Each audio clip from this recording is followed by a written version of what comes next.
세상을 살아가는 동안에 나의 힘을 의지할 수 없으니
신앙 고백합니다.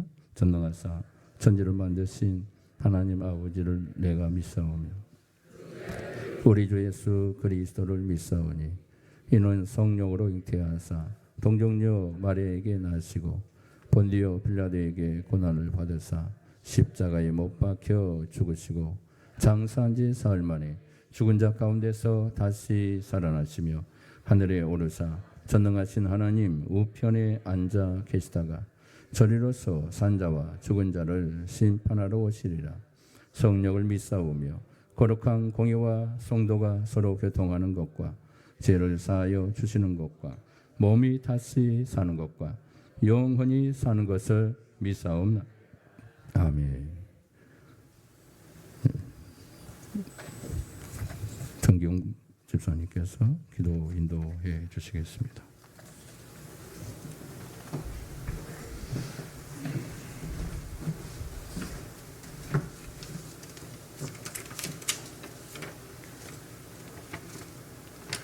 거룩하신 하나님, 우리에게 예배할 수 있는 날을 주심을 감사하며 또한 이 날을 거룩히 지킬 수 있는 믿음 주심을 감사드립니다.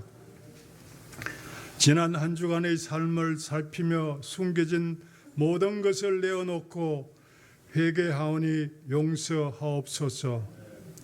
언행 심사가 아버지의 마음에 합당하지 못하였을지라도 용서하여 주옵시고 나약한 우리를 강하게 하시며 무능력한 우리를 능력 있게 하여 주옵소서. 소망의 하나님, 우리의 영혼이 주님의 은혜를 사모하며 하늘의 보좌를 우러러 경배합니다. 이 시간 말씀으로 은혜 받고 찬송으로 감동되고 기도로 새 힘을 얻게 하옵소서. 지난 10월 9일에는 우리 교회 친교회 모임으로 가평에 있는 아침 고요의 수목원으로 인도하여 주심을 감사드립니다. 하나님이 예쁘게 만드신 아름다운 동산을 구경하고 성도님들 서로 간에 믿음과 사랑으로 마음을 나누며 즐거운 하루를 보낼 수 있도록 하심을 다시 한번 감사드립니다. 이를 계기로 동백 우리 교회가 더욱 발전하며 믿음의 교회로 거듭나기를 소원합니다. 우리 교회와 목사님을 권능의 손으로 붙들어 주시고 성도들 서로가 사랑할 수 있는 은사를 받아 하나님의 사랑으로 하나 되게 하옵소서. 우리의 믿음이 말씀과 진리로 날마다 바르게 성장하게 하시며 주님께서 부탁하신 영혼 구원의 사명을 잘 감당하게 하옵소서. 어두워진 눈을 밝혀 주시사 신령한 것을 보게 하시고 귀가 둔하여 듣지 못했던 주님의 음성을 듣기를 원합니다. 우리의 심령을 정결하게 하시고 감사 찬송하는 삶을 살게 하옵소서. 주님의 영광이 이 성전에 충만하기를 비오며 예비하신 은총과 사랑을 기다립니다. 성가대의 찬양이 영혼 깊은 곳에서 나오는 믿음의 고백이 되게 하시고 비둘기 같은 성령이 하늘로부터 임하게 하옵소서. 우리 주 예수님의 이름으로 기도드립니다. 아멘.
할렐루야, 축복합니다. 하나님의 영광이 말씀 있습니다.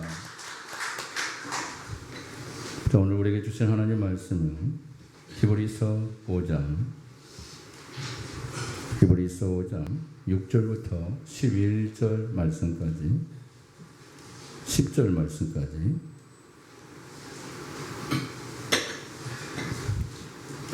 히브리서 5장 6절부터 10절 말씀까지 우리 같이 한 목소리로 함께 합독합니다.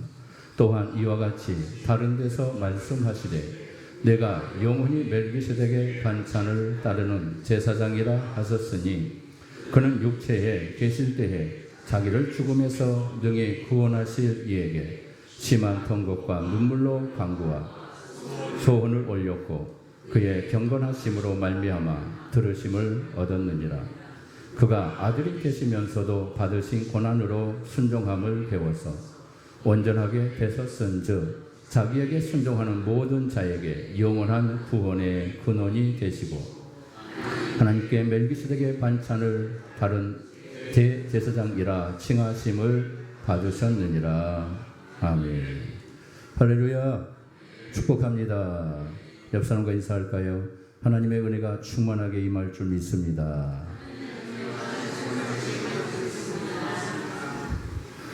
네.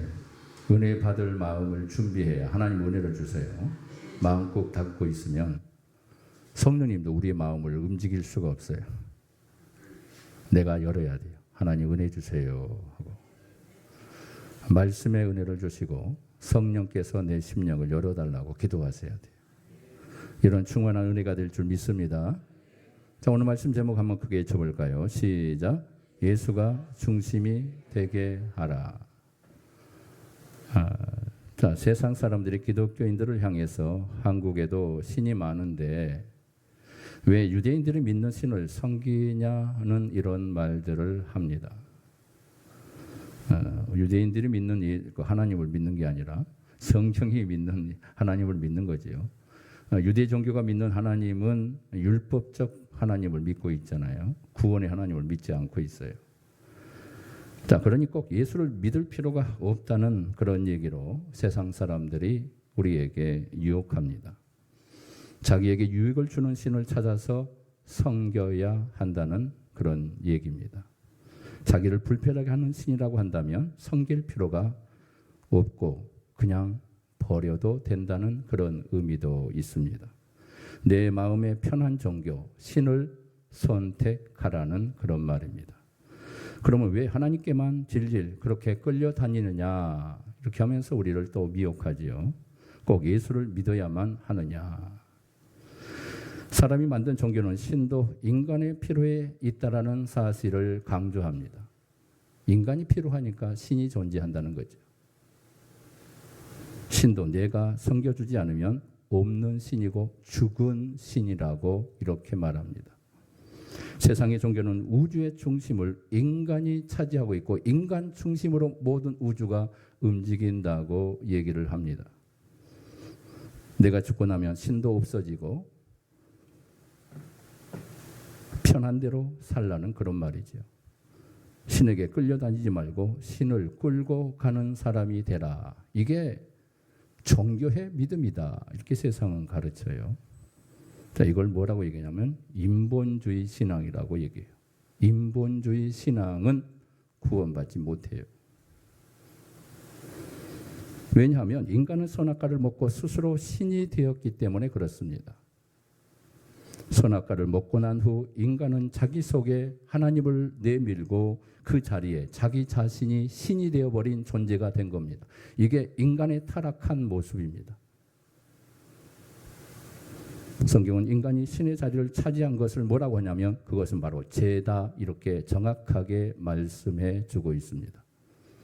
인간이 우주의 중심이 아니라 우주의 중심은 바로 예수님이라고 성경은 말씀하고 있습니다. 역사를 히스토리라고 얘기하죠. 그의 이야기라는 뜻입니다. 그가 누구지요? 바로 예수님의 이야기라는 거예요. 역사의 중심은 예수님이 바로 그 중심에 있다는 것을 말씀하고 있는 겁니다. 다니엘서에서 큰 신상의 모습을 통하여 헬라가 무너지고 파사가 무너지고 나중에 로마가 무너지게 될 것을 그 우상이 무너짐을 통하여 모든 세계가 결국 멸망에 이르게 될 것을 예언해 주는 다니엘서를 통하여 세계의 역사를 조명해 주고 있습니다. 그 중심에 뜨인 돌이 그 우상을 파괴시켜버리는 그 뜨인 돌이 바로 예수 그리스도라는 사실을 믿으시길 바랍니다. 그래서 역사의 중심은 누구시냐면 세상 사람이 아니라 역사를 주도하는 어떤 권력자가 아니라 예수님이라는 사실을 믿으시기를 바랍니다. 그래서 예수가 세상의 중심이고 우리의 주인도 예수님이 될 수가 있는 것입니다. 세상은 예수님으로부터 나왔고 바로 예수님으로부터 말미암아 존재하기 때문에 그리고 예수께로 돌아가는 겁니다. 자, 구원이 뭐냐 한다면 예수가 중심이 되는 삶이 구원이라는 거예요. 예수가 중심이 될 때 그때서야 진정한 우리의 구원이 내 안에서 시작된다는 겁니다. 내가 중심이 되고 내가 모든 것의 결정권이 되어지는 순간 속에 내 자아가 내 안에 존재하는 겁니다. 그건 인간의 구원이요 지식의 구원이요 인간 스스로 만들어내는 구원이라고 성경은 강조합니다. 그것이 바로 율법적 구원이요 말씀에 없는 구원이라는 것을 강조하고 있는 것입니다. 그래서 예수가 내 안에 오심을 통하여 예수가 내 안에 중심을 잡고 내 삶의 중심으로 움직이는 역사가 일어날 때 그것이 믿음이다. 그것이 구원의 삶이다 라고 말하는 것입니다. 수많은 그리스도인들이 예수를 믿는다고 얘기합니다. 그럼에도 불구하고 예수가 중심이 되지 못하는 삶을 살고 있는 게 얼마나 많습니까? 내가 중심이에요.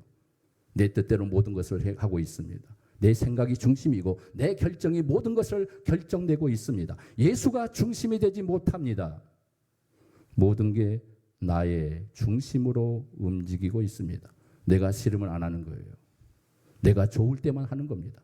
하나님께 이끌린 것이 아니라 예수의 중심으로 이끌린 것이 아니라 내 중심으로 움직이고 있다는 거예요. 그건 성경이 말할 때 그것은 구원이 아니다라고 정확하게 말씀하고 있습니다. 자, 예수님께서 오셔서 우리에게 이 구원에 대한 설명을 하시면서 히브리서 기자가 무엇으로 이 구원을 우리에게 조명하고 있는가를 살펴볼 필요가 있는 것입니다. 첫 번째로 같이 읽어봅니다. 시작. 예수님은 멜기세덱의 반차로 대제사장으로 오신 분입니다. 자, 그래서 오늘 본문에서 예수님은 그냥 온 것이 아니라 이미 예언된 대로 멜기세덱의 반찬을 쫓아서 이 땅에 오신 분이 예수님이시다.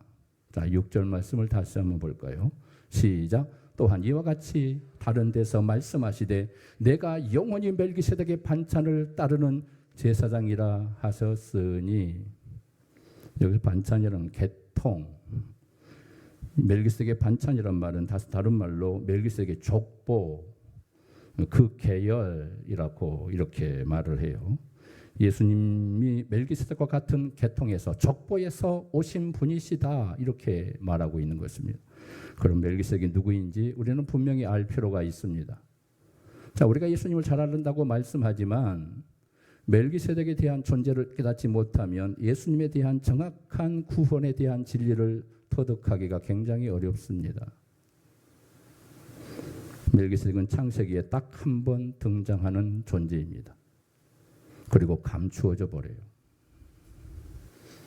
그의 존재에 대해서 누구도 알 수가 없는 존재로 사라져 버립니다.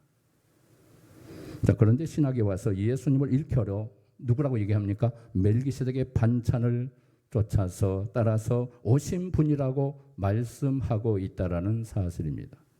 이렇게 되면 구약에 나타난 멜기세덱은 신학에 오신 누구예요? 예수 그리스도를 말하고 있는 것입니다. 예수님이 하신 일을 멜기세덱이 대신 맛보기로 보여주었다는 것입니다. 그가 한 일이 바로 메시아로 오신 예수 그리스도가 이 메시아의 역사를 이룩할 때 멜기세덱이 했던 그 일을 그가 할 것이다. 이걸 보여주고 있다는 거예요. 장차 오실 메시아는 바로 이런 일을 하신다고 살짝 보여주고 사라져버리는 존재. 이게 멜기세덱의 제사장이에요. 참 희한한 사건이기도 하지요. 자, 이것이 창세기 14장에 등장하는데요. 14장 18절부터 우리 함께 읽어봅시다. 시작. 살렘 왕 멜기세덱이 떡과 포도주를 가지고 나왔으니 그는 지극히 높으신 하나님의 제사장이었더라. 그가 아브라함에게 축복하여 이르되 천지의 주제이시요 지극히 높으신 하나님이여 아브라함에게 복을 주옵소서. 너희 대적을 내 손에 붙이신 지극히 높으신 하나님을 찬송할지로다 하매 아브라함이 그 얻은 것에서 10분의 1을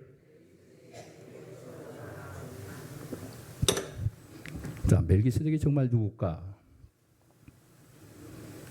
하나님의 제사장으로서 전쟁을 이기고 돌아오는 아브라함에게 떡과 포도를 가지고 축복한 사람이 멜기세덱 제사장이었다.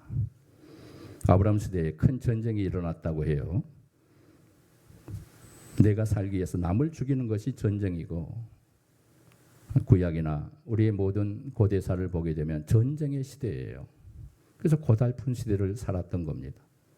지금이야 전쟁이 그렇게 모든 세계에서 빗발치게 일어나지는 않지만 지금도 뭐 곳곳에 전쟁은 일어나지요. 보이는 전쟁만이 전쟁이 아니라 문화적 전쟁, 외교적 전쟁, 여러 가지 많은 경제의 전쟁 속에, 정보의 전쟁 속에 우리가 살고 있지 않습니까? 그것이 틀어지는 순간 다시 폭발하는 3차 세계대전이 일어나는 거예요. 전쟁에서 이기면 모든 것을 얻지만 지게 되면 모든 것을 빼앗기는 게 전쟁입니다. 자, 5개의 부족과 연합과 4개의 부족과의 연합 전선을 형성해서 전쟁이 일어나 5개의 부족, 그러니까 전체가 9개 부족이죠. 그때 당시에는 국가가 형성된 그런 초기의 단계이기 때문에 이렇게 우리가 생각하는 그런 국가적인 개념이 아니죠. 부족적인 개념으로 움직이니까 9개의 부족이 모여서 전쟁을 일으켰다는 것은 엄청난 대전쟁이라는 것을 성경이 시사하고 있습니다. 그런데 아브라함 조카에게 속했던 소돔의 연합군이 거기서 패하게 됩니다. 그래서 또 포로로 잡혀가게 되는 비극의 역사가 일어나고 이 소식을 아브라함이 듣는 순간 아브라함이 거룩한 분노를 하기 시작합니다. 누가 감히 나의 조카에 손을 댔단 말이냐. 그래서 아브라함이 자기가 거느리고 있는 사병들 318명을 거느리고 노소를 구하기 위해서 그 전쟁의 한 중앙에 들어가기 시작합니다. 그 전쟁은 말도 안 되는 전쟁이에요. 아브라함이 전쟁한다는 것은. 9개 연합을 통해서 전쟁의 승패가 갈라지고 끝나버렸는데 한 부족, 그것도 작은 부족이 318명을 데리고 군사를 가지고 아무리 그들이 특수부대다 할지라도 어떤 전쟁을 치를 수 있겠습니까? 그건 하나만한 불보듯 뻔한 전쟁이었던 거지요. 그런데 아브라함은 그 강대국과 싸워서 승리했다라고 성경이 기록합니다. 대단하지 않습니까? 전쟁이고 난 후 포로로 잡혀갔던 롯도 구출해내는, 그리고 개선 장군이 되어서 전리품을 챙기며 당당히 아브라함이 개선 장군이 되어서 빵빠레를 울리며 자기 고향 땅으로 돌아옵니다. 자, 돌아올 때 전쟁이고 돌아오는 길목에서 멜기세덱 대제사장이 기다리고 있다가 아브라함을 맞이하면서 떡과 포도를 주면서 그에게 축복합니다. 그리고 하나님께서 이 전쟁을 이기게 하였다고 하면서 하나님을 찬양할지어다. 이렇게 축복해요. 아브라함이 멜기세덱에게 기도하는 내용을 가만히 들어보니까 이번 전쟁은 하나님이 이기게 해주셨다는 것을 그가 얼핏 깨닫게 된 것이지요.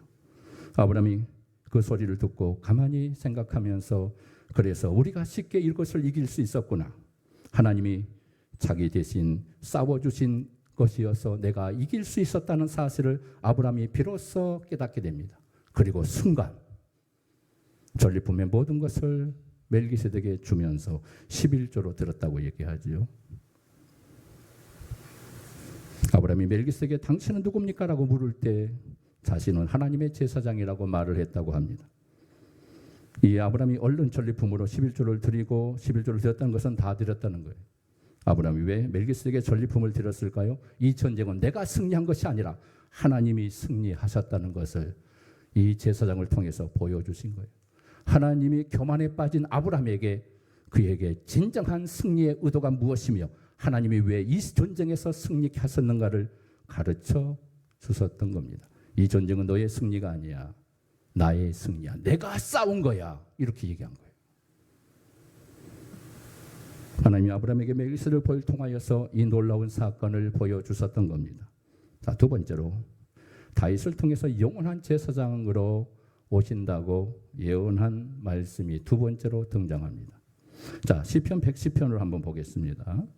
같이 한번 읽어볼까요? 시작. 여호와께서 내 주에게 말씀하시기를 내가 내 온수들로 내 발판이 되게 하기까지 너는 내 오른쪽에 앉아 있으라 하셨도다. 여호와는 맹세하고 변하지 아니하시리라. 이르시기를 너는 멜기세덱의 서열을 따라 영원한 제사장이라 하셨도다. 주의 오른쪽에 계신 주께서 그의 노하시는 날에 왕들을 쳐서 깨뜨리실 것이라. 아멘. 다윗이 성령의 감동으로 장차 오실 메시아에 대한 예언을 합니다. 예언의 내용을 장차 오실 메시아는 멜기세덱의 서열을 따라서 영원한 제사장으로 오실 것이다, 이 말씀을 해요. 그런데 멜기세덱의 서열에 오실 메시아가 하시는 일이 원수를 무너뜨리고 그 원수들 수중에 있는 자기 백성들을 찾아온다고 말씀합니다. 마치 아브라함이 포로로 끌려갔던 노수를 구출한 것 같이 오실 메시아가 바로 죄에 빠져있는 자기 백성들을 구원하러 다시 찾아서 구원해 낼 것이다, 이걸 말씀하는 거예요. 바로 노시 일어났던 아브라함에게 사건이 일어났던 그 모든 사건을 보여주면서 다윗이 이 예언의 말씀을 선포합니다. 아브라함의 사건을 통한 공통된 사건을 비춰주고 있는 것입니다. 바로 메시아가 그 일을 할 것이다. 멜기세덱을 통하여 이룩한 그 일, 아브라함을 통해 보여줬던 그 메시지를 메시아가 이룩할 것이다, 이 말씀을 줘요. 그분이 바로 이 땅에 오실 우리의 구원자가 될 것이다. 구원의 주님이 될 것이다. 이는 십자가를 통해서 자기 백성들을 구원할 것을 이렇게 말씀하셨던 겁니다. 멜기세덱은 하늘에 속한 분이에요. 그러니 땅의 영향을 받지 않습니다. 인간들의 조건에 따라서 멜기세덱이 하신 일이 흔들리지 않아요. 한마디로 우리의 행위와 상관없이 구원을 보장해 주는 존재가 되는 것입니다. 성도는 그 어떤 조건으로도 구원이 흔들리거나 취소되지 않는다는 사실을 여러분들 믿으시길 바랍니다. 우리의 구원은 이미 십자가로 확정된 줄 믿으시면 아멘 하시기 바랍니다. 구원이 이미 완성되었고 완료되었다는 사실을 십자가를 통해 보여준 거예요. 성도의 구원이 우리 쪽에서 완성된 것이 아니라 예수님 쪽에서 우리 주님이 완성한 거예요. 내가 완성한 게 아니에요. 우리 주님이 완료해 버린 거예요. 무엇으로? 십자가 사건을 통하여 완료해 버린 겁니다. 다 이루었다, 완료시켜 버렸어요. 우리의 구원은 완료된 거예요. 내가 이룰 구원이 없어요. 우리 주님이 이루신 구원을 보고 믿음으로 주님을 받으면 우리의 구원이 되는 건 줄 믿으시길 바랍니다. 이게 성경이 말하는 구원입니다. 내가 이룰 구원이 없어요. 내가 이루려고 하지 마십시오. 우리 주님이 이루신 구원을 그대로 믿으시기만 하면 되는 겁니다. 예수님이 시작하셨기 때문에 예수님이 끝까지 책임져 주실 것입니다. 그래서 예수님이 시작과 끝이요 알파와 오메가요 처음과 나중이라. 처음 시작한 구원 우리 주님이 마지막 나중까지 끝까지 완료하신다는 처음과 나중이요 시작과 끝이라고 그렇게 말씀하시는 겁니다. 그러므로 성도들은 우리의 연약한 모습을 보고 내 구원이 혹시나 잘리는 것이 아닐까라고 생각하고 근심하지 말라는 거예요. 이런 근심하는 것은 믿음이 없는 겁니다. 여러분 절대로 근심하지 않기를 주님의 이름으로 축복합니다. 내 안에 주신 그 구원, 내게 주신 그 믿음은 확신에 찬 믿음이요 흔들리는 구원이 아니라 멜기세덱을 통하여 보여주신 완벽한 구원이라는 사실을 여러분 믿어 의심하지 않기를 주님의 이름으로 축복합니다. 구원이 불안한 것은 마귀가 우리에게 그 생각을 집어넣어 주는 거예요. 나 아직 부족한데요. 그래서 더 열심히 해야 할게요. 내가 해야 할 게 많은 거예요. 이건 성경이 말하는 구원이 아닌 거예요. 내가 이룰 구원이 있다고 생각하니까 지금도 우리가 부족하다고 생각하는 겁니다. 우리 주님이 다 이루셨어요. 다 이루었다고 하시잖아요. 내가 이룰 게 없어요. 우리는 믿기만 되는 줄 믿으시길 바랍니다. 구원에 불안해하지 마세요. 절대 흔들리지 마세요. 의심도 하지 마세요. 나의 구원을 불안케 하는 의심케 하는 원수 마귀, 더러운 마귀는 나사렛 예수 이름으로 물러갈지어다. 예치서야 돼요. 가만히 있으면 안 돼요. 사탄과 싸워서 이기라고 성령을 보내주신 것입니다. 성령이 오시면 우리 안에 의심과 불안이 사라져버려요. 담대해집니다. 믿음의 역사가 일어납니다. 두려움이 사라져버립니다. 내 안에 기쁨이 넘쳐나게 됩니다. 죽음은 죽으리라라고 뛰어나가는 거예요. 무서워 덜덜 떨었던 제자들의 모습을 보시기 바랍니다. 성령 받기 전에 그들의 모습은 두려움에 사로잡혔어요. 다 숨어버렸어요. 성령 임하니까 뛰어나가잖아요. 무서움이 없어요. 두려움이 없어요. 의심하지 않았습니다. 오순절 성령이 임하고 나자 베드로가 성령 충만함으로 안전병기를 일으키는 역사가 일어나지 않습니까? 그리고 다윗이 말한 시편의 본문을 인용하면서 예수님이 이 말씀을 성취하기 위해서 이 땅에 오셨다라고 선포하기 시작합니다. 자, 그 사도행전 2장이 나오죠. 자, 사도행전 2장 34절 함께 봅니다. 시작. 주께서 내 주에게 말씀하시기를 내가 원수로 내 발등상이 되게 하기까지 너는 내 우편에 앉아 있으라 하셨도다 하였으니 그런즉 이스라엘 온 집은 확실히 알지니 너희가 십자가에 못 박은 이 예수를 하나님이 주와 그리스도가 되게 하셨느니라 하니라. 자, 베드로가 이미 우리 조상 다윗이 성령의 감동으로 이런 일이 일어날 것을 미리 보여주었다는 겁니다. 시편에 이 사실을 기록해 놓았다고 베드로가 선포하고 있는 겁니다. 이 사건이 지금 너희들이 보는 이 앞에서 성취가 되었다라고 선언하고 있었던 겁니다. 그런데 이상한 일이 벌어져요. 베드로의 설교를 듣던 무리들 중에 3,000명이 회개하기 시작합니다. 내가 예수님을 죽였습니다. 우리가 예수님을 죽였습니다. 우리가 어찌할 거라고 회개하며 통곡하며 베드로에게 간청하기 시작합니다. 이건 인간의 고백이 아니라 성령께서 고백하게 하니까 그들이 회개하기 시작한 겁니다. 시편의 말씀대로 주의 백성들이 마귀로부터 벗어나 예수님이 주신 의의 옷을 입고 새벽 이슬 같은 청년들이 뛰어서 주님께로 돌아온다는 이 말씀이 거기서 이루어지는 겁니다. 마귀에게로부터 포로로 되었던 자들이 다 풀려나는 그리고 주께로 돌아오는 역사가 유대인들이 회개하는 베드로의 설교를 통하여 그 역사가 일어난 줄 믿으시길 바랍니다. 참으로 벅찬 감동의 순간이 아닙니까? 이렇게 예수님을 통해서 말씀이 완성되어 가는 모습을 보게 되면 우리는 내가 받은 구원에 대해서 엄청난 사건이라는 것을 알 수가 있게 됩니다. 그런데 우리는 먹고 사는 일에 정신이 팔려서 이런 말씀을 들어도 무덤덤합니다. 구원의 감동이 없어요. 구원의 감각이 없다고요. 우리 주님의 구원하심에 대해서 전혀 우리의 마음이 움직이지 않아요. 그저 세상에 잘 된다고 해야 좋아야지. 우리의 구원이 이미 십자가에 확정되었다고 해도 많은 사람들이 기뻐하지 않습니다. 여러분들 구원을 다시 한번 점검하시기를 주님의 이름으로 축복합니다. 내 구원이 왜 이렇게 되어버렸는가? 내 구원이 왜 이렇게 식어버렸는가? 열정의 구원이 왜 내 안에서 소멸되고 있는가? 왜 주님의 십자가의 은총을 깨닫지 못하고 있는가? 감동하지 못하고 있는가?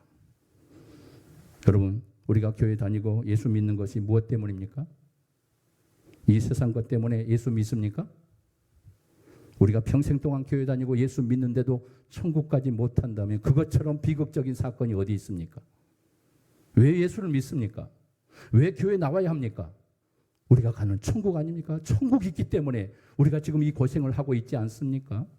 누가 힘들게 교회 나와서 세상 사람들처럼 자유롭게 살지요. 자유하면서 세상에서 자유를 누립니다. 그들은 구원이 없다고 생각하기 때문에 교회에 나올 이유가 없는 것입니다. 예수 믿을 필요가 없는 것입니다. 그래서 자유롭게 살아요. 그러나 우리는 그렇지 않아요. 천국과 지옥이 있다는 사실을 알기 때문에 이 구원만은 놓치지 않을 것이다. 이 구원은 빼앗기지 않으리라. 이런 믿음으로 사는 겁니다. 믿으십니까? 이 구원에 대한 확신이 없다면 예수 믿을 필요가 없는 거예요. 교회 나올 필요가 없는 것입니다. 헛된 시간이에요. 헛된 시간. 낭비입니다. 낭비요. 그런 구원의 삶을 살지 않기를 주님의 이름으로 축복합니다. 감동 속에서 우리 주님이 나를 부르셨다. 나를 구원하셨으니 나도 주님을 위해서 헌신하겠습니다라고 이런 마음으로 기쁜 마음으로 예배에 목숨 거는 여러분 되시기를 주님의 이름으로 축복합니다. 세 번째로 멜기세덱에 대해서 히브리서 저자가 재해석하는 사건이 벌어집니다.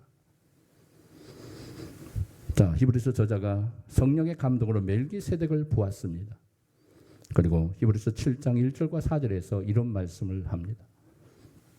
자, 오늘 말씀이 많아서 좀 읽을 거리들이 많아서 좀 여러분들 힘들 수 있습니다. 한번 읽어봅시다. 자, 성경의 진리를 알았기 때문에 같이 읽어봅니다. 시작. 이 멜기세덱은 살렘 왕이요 지극히 높으신 하나님의 제사장이라 여러 왕을 쳐서 죽이고 돌아오는 아브라함을 만나 복을 빈 자라. 아브라함이 모든 것을 10분의 1을 그에게 나누어 주니라. 그 이름을 해석하면 먼저는 의의 왕이요 그 다음은 살렘 왕이니 곧 평강의 왕이요 아버지도 없고 어머니도 없고 족보도 없고 시작한 날도 없고 생명의 끝도 없어 하나님의 아들과 닮아서 항상 제사장으로 있느니라. 이 사람이 얼마나 높은가를 생각해 보라. 조상 아브람도 노랑물 중 10분의 1을 그에게 주었느니라. 아멘. 먼저 그의 신분을 얘기합니다. 자, 그의 신분이 뭡니까? 첫째, 의의 왕이요 또 살렘 왕이니 곧 평강의 왕이라고 합니다. 두 번째, 그는 아비도 없고 어미도 없고 족보도 없고 시작도 끝도 없는 하나님의 아들이라고 얘기합니다. 세 번째, 지극히 높으신 하나님의 영원한 제사장으로 계신다고 말씀합니다. 자, 의의 왕이란 그가 사는 나라가 의의 나라라는 말입니다. 의의 나라는 죄가 없는 나라를 말하고 있어요. 그렇다면 멜기세덱은 이 세상 나라에 속한 분이 아니라는 것을 우리에게 가르쳐 줍니다. 이 세상에 속하지 않으면 어디에 속할까요? 하나님 나라에 속한 거예요. 멜기세덱은 이 땅에 속한 제사장이 아니라 하늘에 속한 제사장이라는 것을 말씀하고 있어요. 하나님 나라를 말해요. 천국을 말하고 있는. 그래서 천국을 살렘이라고 하고 평강의 나라라고 말하는 것입니다. 창세기식으로 말하면 에덴 동산이고 한문으로 말하면 낙원이고 영어로 말하면 파라다이스라는 말입니다. 그래서 멜기세덱은 아비도 없고 어미도 없고 족보도 없고 시작도 끝도 없이 세상인 하나님의 나라, 하나님의 아들이라고 말하고 있는 것입니다. 신학식으로 말하면 누구입니까? 바로 우리 예수님을 말하고 있어요. 그래서 히브리서 기자가 예수님을 멜기세덱의 반차를 따라서 오신 큰 제사장이라고 말씀하고 있는 것입니다. 구약에서는 멜기세덱이 신비의 인물이었습니다. 신학에서는 예수님이 신비의 인물로 오신 분이십니다. 왜 그렇죠? 아비도 없고 처녀의 몸에서 태어난 신비로운 분이기 때문에 신비로운 존재입니다. 예수님은 이 세상에 속하지 않으면서도 인간의 모습으로 오신 분이십니다. 이를 인간의 몸으로 오셨지만 죄는 없으신 분이십니다. 멜기세덱은 바로 구약의 여호와를 말합니다. 여호와는 전쟁하는 여호와를 말하고 있습니다. 예수님은 바로 이 세상에 전쟁하러 왔다라고 선언하신 분이십니다. 십자가에서 마귀에게 사로잡힌 자기 백성들을 되찾아오기 위해서 마귀 사탄과 전쟁하러 이 땅에 오신 분이 우리 주님인 줄 믿으시길 바랍니다. 사탄과 싸우기 위해서 이 땅에 오셨어요. 우리는 사탄에 매여서 사탄의 종으로 살고 있기 때문에 그 사탄의 종과 싸워 우리는 승리할 수 없기 때문에 우리 주님이 대신 오셔서 싸우시기 위해서 사탄의 머리를 부숴버리기 위해서 이 땅에 오신 분이 우리 주님이신 겁니다. 그래서 우리의 구원이 가능하게 된 거예요. 사탄의 권세 어떻게 우리가 이길 수 있어요? 그 강력한 권세, 세상의 미혹을 가지고 우리를 끌어당기는데 수많은 사람들 구원받기를 원하지만 구원의 복음을 외치지만 그들이 왜 교회에 나오지 않습니까? 사탄에게 매여 있으니까 그래요. 사탄의 종으로 살고 있기 때문에 그렇습니다. 사탄이 그들의 눈을 닫아버리기 때문에 하늘이 보이지 않아요. 천국이 보이지 않아요. 우리 예수님이 보이지 않아요. 그래서 믿어질 수가 없는 것입니다.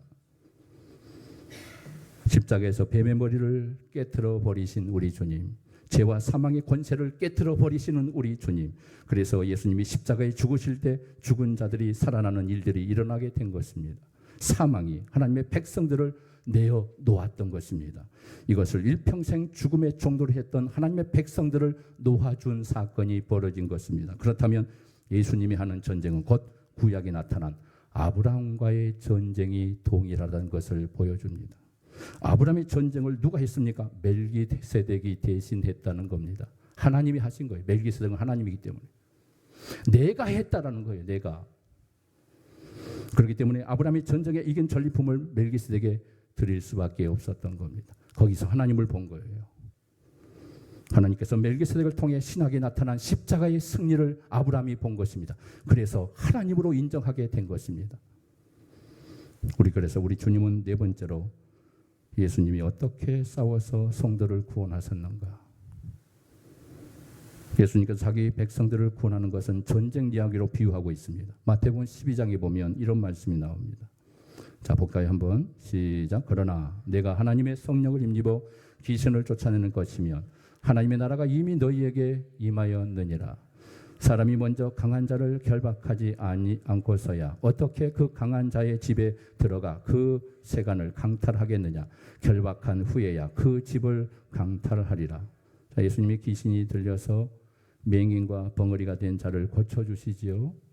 그러자 바리새인들이 예수님의 귀신의 왕초라고 바알세불을 힘입어서 귀신을 쫓아낸다고 조롱하기 시작합니다.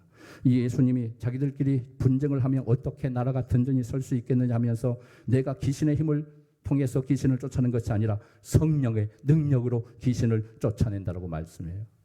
예수님이 귀신을 쫓아낸 것은 내가 귀신보다 더 강하기 때문이라고 말씀하고 있는 겁니다. 그러면 예수님이 전쟁을 하면 강한 자가 먼저 상대방을 제압하고 난 후에 그 집의 세간들을 가지고 가지 않겠느냐 이렇게 말씀합니다.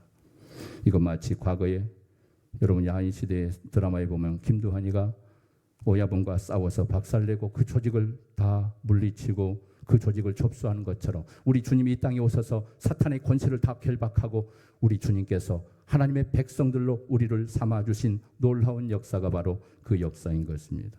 이처럼 예수님이 강한 분이 되서야 마귀를 결박시키고 마귀에게 사로잡혀 있는 눈멀고 벙어리 된 사람을 구출해 낼 수 있다는 사실입니다. 우리가 바로 귀신에게 사로잡혀 있던 눈멀고 벙어리 된 자라는 것을 말씀하고 있어요. 예수님이 우리들을 마귀로부터 빼내 오신 사건인 것입니다. 우리가 하나님 나라의 세간들입니다. 예수님이 마귀와의 전투에서 이겨서 가지고 온 물건들이 바로 우리라는 겁니다. 예수님이 마귀와의 전쟁에서 이기고 찾아온 전리품이 바로 우리라는 겁니다. 예수님이 멜기세덱의 반차로 오신 제사장이라고 말씀했지요. 그럼 예수님도 성도들을 붙잡고 사로잡고 있는 마귀의 전투에서 우리 주님이 승리하셔야 되고 마귀와의 싸움에서 전투가 일어나야 합니다. 마귀가 사망 권세로 성도를 꽉 붙잡고 있습니다. 이걸 어떻게 빼놓느냐 하면 예수님이 사망 안으로 들어가서 그들을 빼내 올 수밖에 없어요. 그래서 예수님이 십자가에 죽으신 거예요. 죽음을 선언하고 나를 죽이라고 얘기하는 거예요. 십자가를 스스로 죽음을 선택하고 죽으러 들어가신 거예요. 왜? 죽음에 사로잡힌 사탄의 권세에 사로잡힌 자를 지옥의 문에서 꺼내오기 위해서 우리 주님이 그렇게 하신 거예요. 그런데 마귀가 이긴 줄 알았는데 십자가에 죽으시고 3일 만에 부활하는 놀라운 역사가 일어난 거예요. 사탄은 까마득하게 그것을 깨닫지 못하고 있었어. 마귀가 자랑하고 최고의 무기는 뭐냐면 사망입니다. 사망이라는 무기는 죄인에게만 약효가 있습니다. 모든 인간들은 사망을 이길 수가 없어요. 마귀는 사망으로 사람들을 협박합니다. 내 말 안 들으면 죽인다는 거예요. 그러면 죽음에 쫓기는 인간들은 다 마귀의 머리에 숙이면서 마귀가 시키는 대로 살고 있는 것입니다. 그런데 예수님이 이 땅에 인간의 몸을 입고 오셔서 인간들을 구원하시기라고 하니까 사탄이 가만두지 않는 거예요. 예수님을 십자가에 죽여버리는 겁니다. 예수님을 십자가에 죽이면 구원자가 사라지기 때문에 인간의 구원은 무효가 될 것이다. 하나님의 구원의 역사가 취소될 것이다. 이렇게 생각했던 것입니다. 그런데 앞벌사 예수님이 죄가 없는 거예요. 죄가 있는 줄 죄가 없는 줄 몰랐던 겁니다. 사망이 예수님을 가둘 수 없다는 사실을 몰랐던 겁니다. 왜냐하면 사망은 죄인만 가둘 수 있기 때문에 그렇습니다. 그래서 사망이 예수님을 입에 넣었다가 다시 토해내버린 거예요. 예수님을 토해내. 이게 부활 사건인 겁니다. 예수님이 나올 때 그냥 나오지 않고 포로되었던 사탄의 권세에 사로잡혔던 자들을 다 꺼내오시는 거예요. 이게 주님의 부활의 승리의 역사였던 겁니다. 그 첫째가 예수님이 죽으심으로 마귀의 권세를 깨트려 버린 겁니다. 두 번째는 사망 안에 가두어져 있던 자기 백성들을 죄값을 다 치르고 빼내 오신 것입니다. 우리를 그래서 사탄과 싸우시고 전투하시고 승리하시고 십자가로 승리하셔서 승리하는 것으로 끝나는 것이 아니라 사망 권세에 결박되어 있는 수많은 그리스도인들, 하나님의 백성들을 꺼내 오신 거예요. 그래서 우리가 구원받을 수 있는 겁니다. 마귀가 전쟁 한 번 잘못했다가 완전히 망해버린 겁니다. 조직이 완전히 붕괴되고 망한 것입니다. 예수가 안 죽었으면 성도들의 죽음에서 어떻게 됐을까요? 우리는 영원한 죽음에서 그냥 잠자고 있었을 거예요. 지옥의 권세에서 끝났을 겁니다. 이를 아시고 우리 주님께서 작정하고 죽음의 길을 걸어가셔서 죽어있는, 사망 권세에 있는, 묶여있는 사탄의 권세에 있는 자들을 우리를 해방시켜 구원에 내신 줄 믿으시기를 바랍니다. 이게 바로 십자가의 승리였던 겁니다. 예수님이 부활하자 마귀가 그래서 항복한 거예요. 성도들은 영원한 지옥의 심판과 죽음에서 해방되어진 줄 믿으시면 아멘 하시기 바랍니다. 그래서 해방된 거예요. 우리가요. 주님의 십자가가 나를 해방시켰고 주님의 부활이 나를 살려냈습니다. 그래서 우리의 구원을 완벽하게 예치할 수 있는 거예요. 여러분, 구원에 대해서 부끄러워하지 마십시오. 당당한 구원이요, 완벽한 구원이요, 세상 어떤 종교로 말하지 않는 놀라운 구원의 역사를 우리 주님이 사탄과 싸우시며 죽음의 무덤에 들어가셔서 우리를 구출해 내셨던 것입니다. 감격스럽지 않습니까? 우리 주님이 행하신 사건. 이걸 모르니까 감동이 없는 거예요. 죽음 속에 들어가셔서 우리 주님이 우리를 꺼내기 위하여 오셨다는 것. 그것이 사탄과의 전투였다는 사실. 멜기세덱을 통하여 보여준 아브라함의 전투를 통하여 노수를 구원한 사건을 통하여 메시아가 멜기세덱으로 오셔서 그 놀라운 십자가의 사건을 통하여 노수를 꺼내는 것처럼 주의 백성들을 죽음의 사망에서 꺼내줄 것이다. 그것이 메시아로 오신 멜기세덱의 축복의 역사일 것이다. 이렇게 말하고 있는 거예요.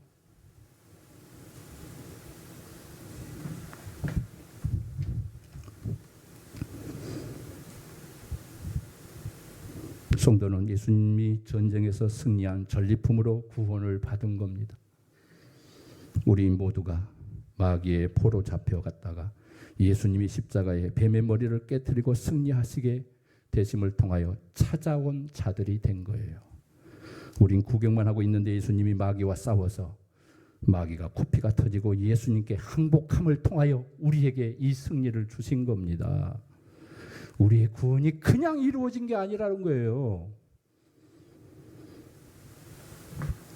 예수님은 마귀에게 다시는 성도에게 손을 대지 못하도록 엄포를 놓았습니다. 절대로 내 손에서 빼앗을 자가 없느니라 말씀해놨어요. 흔들리지 마세요. 구원에 대해서. 이런 완벽한 구원을 가지고 왜 불안합니까? 나는 아직 구원 못 받았다고 늘 말씀드리잖아요. 늘 말씀 들어도 흔들리기 때문에 이 말씀을 드릴 수밖에 없는 거예요. 구원에 대해서.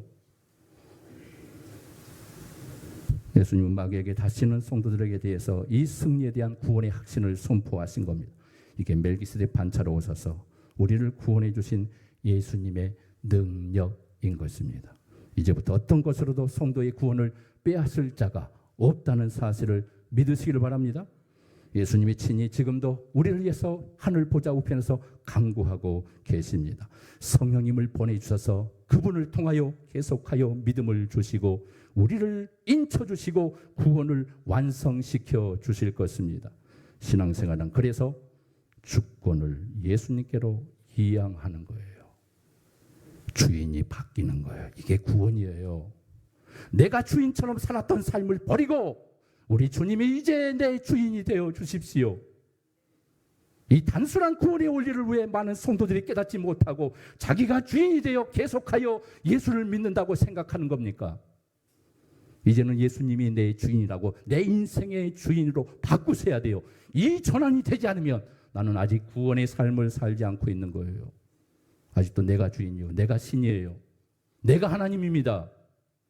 내 심령 속에 예수님이 없어요. 주인을 바꾸시길 바랍니다. 중심에 우리 예수님을 모시기를 바랍니다. 내 인생의 중심은, 내 삶의 모든 중심은, 우리 가정의 중심은 우리 주님밖에 없습니다. 주인이 나에게 예수님으로 바뀌니 이제부터 나를 위해 살지 않고 예수님을 위해서 살아갈 수 있는 자가 되는 겁니다. 이런 믿음으로 이제 승리하시길 바랍니다. 예수가 중심이 되는 믿음으로 승리하시길 바랍니다. 이 믿음을 가지시길 바랍니다. 그래서 이 놀라운 구원, 우리 주님이 내 안에 존재하는 구원, 우리 주님이 중심이 되는 구원의 축복의 삶, 내 중심이 아니라 주님이 중심이 되어 나를 끌고 가는 믿음의 역사, 이 놀라운 구원의 간격 속에 승리하는 우리 모두가 되기를 주님의 이름으로 축복합니다. 하나님의 꿈이 나의 비전이 되고 예수님의 성품이 나의 인격이